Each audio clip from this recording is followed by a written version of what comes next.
British media, I don't think there have been many people more than me who have been reasonably strident this week in making the point that some of his views were extreme. And I don't think we should be afraid of saying that. As I say, I think it's also true. It's a slightly delicate balance because, of course, he has just been killed in horrendous circumstances and he's got a family and all of those sorts of things. So it's a difficult balance in terms of taste, but you've put the point, Alex. Politics in Britain has become more divided than ever, and some of the most revealing moments don't always happen inside Parliament. They happen when ordinary people are given the chance to speak their minds. In today's discussion, you're going to hear from callers on completely different sides of the political divide. One believes certain figures and movements are finally speaking truths that others refuse to acknowledge, while another challenges those claims with a very different interpretation of the facts. What follows is a heated exchange filled with disagreement, strong opinions, and a wider debate about trust, media, politics, and how people decide what information they believe. Before we dive into the full story, comment where you're watching from, and don't forget to like and subscribe so you don't miss the next one. This conversation raises some important questions. When does political passion become misinformation? Are people listening to opposing views, or are they simply defending the beliefs they already hold? And in an era where everyone has access to information, why does it feel like society is becoming more divided? Let's get into the debate and break down exactly what happened. And the surrounding areas, you see, just if you got there, you couldn't move. Well, I eventually did, but I met up with Piers Corbyn there at the square, Parliament Square. He was doing various things. And anyway, eventually, a couple of hours later, I got to where the stage was. I'm pictured being there at the stage on the videos. And, it was fantastic. Elon Musk came through on a live link talking to Tommy Robinson and so on. Very inspiring, as far as I'm concerned. You might not find it, but I certainly do. And you find Tommy Robinson inspiring? Yes. What do you find absolutely inspiring about him? I'll tell you, for example, you had truths to tell, and somebody said to you, well, I tell you what, you better not tell those truths, because you know what? If you do, we're going to lock you up on your own and stay there for a long time. And if you turn around to that... Oh, no, wait a minute. Tommy Robinson was put in prison because of contempt of court. It wasn't because he was trying to say anything that was some great truth-telling thing. He was done for contempt of court. Well, clearly you're not a very good journalist, because if you looked at the video... Well, no, that's just a statement of fact. Yes, I'm making you a statement of fact. If you looked at the video that was put out, you will see the people that lied in that situation actually telling you themselves. But he made allegations about a refugee boy. The claims were false. The court found him guilty of libel. He later admitted to having been duped into spreading misinformation. No, this is just a fact, Ed. I mean, it's fine. You can find him inspiring. I think he's a thug. That's fine. We can disagree about that. But we have to. There are just facts. There are such things as facts. Whether you accept them as facts or not is irrelevant. They are facts. No, they're not. No, they're right. not. No, well, okay. Yeah. What I can tell you that the opinion that you're putting out. No, it's not an opinion. It's facts. It's not shared by the British people. Right. It's not shared by. You think Tommy Robinson is a popular figure among the British public, do you? Well, I'll tell you... in which case, why weren't there 3 million people there yesterday, or 4 million people? There were about 100,000, 150,000 people. It's dwarfed by the sort of numbers that used to turn up to the Remain rallies during the People's Vote campaign, for example. That's not true, because I've been to those as well. No, but I've been there. Have you been there? Yep. Have you been there? I bet you haven't. To the People's Vote rallies, yeah, I reported from them. And I've been to plenty of Tommy Robinson protests as well. Let me tell you this. This Tommy Robinson is such a thug and such a racist and all the rest of it, yeah? Well, he spread lies about the Great Replacement theory. He spread lies about white genocide. No, but it's just true, Ed. It's just true. You know what? The propaganda. All right, okay.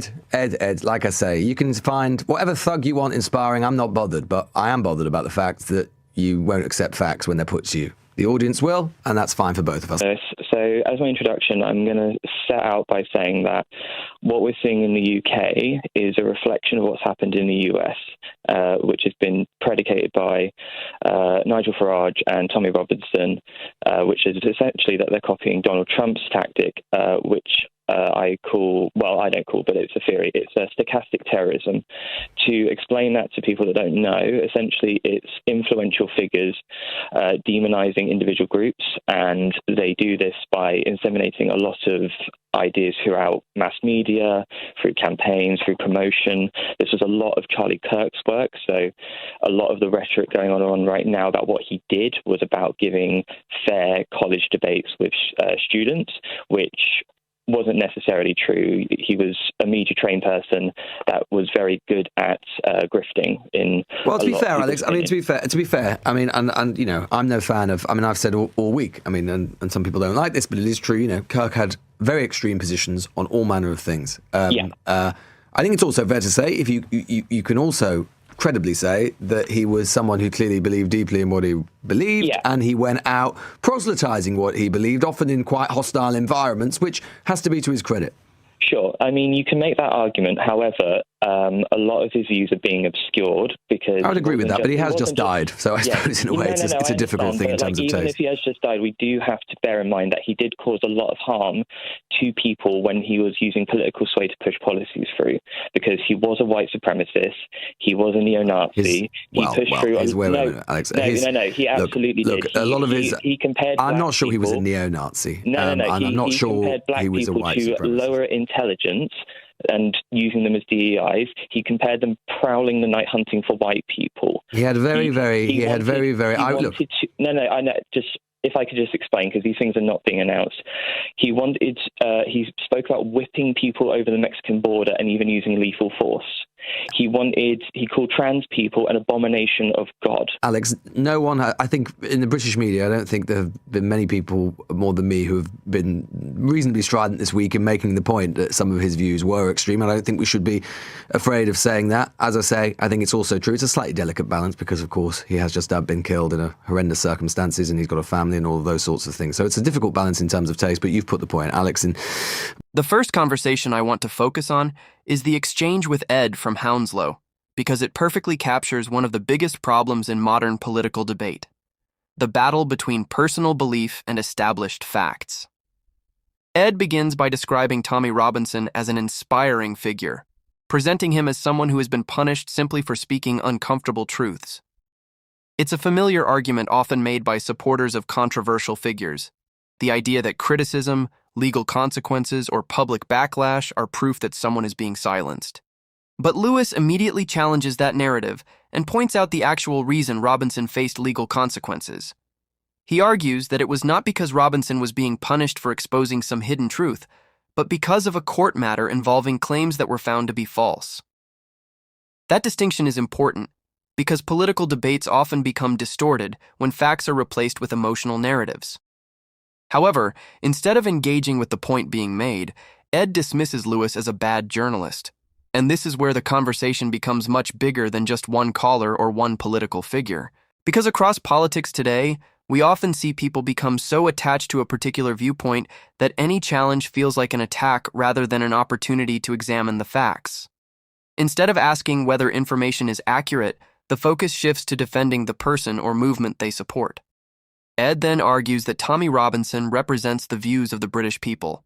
But Lewis challenges that claim by pointing out the difference between having a large crowd at a rally and claiming to represent an entire country of millions of people. A protest can show that a significant number of people feel strongly about an issue, but it does not automatically mean it reflects the opinion of everyone. And that is the wider issue here. Political conversations become impossible when people refuse to engage with information that challenges their beliefs. Disagreement is normal in democracy, but dismissing facts simply because they are uncomfortable is where meaningful debate begins to break down. But I want to know what you think. Was Ed defending a legitimate point of view, or did he avoid addressing the facts being presented? Let me know your thoughts in the comments.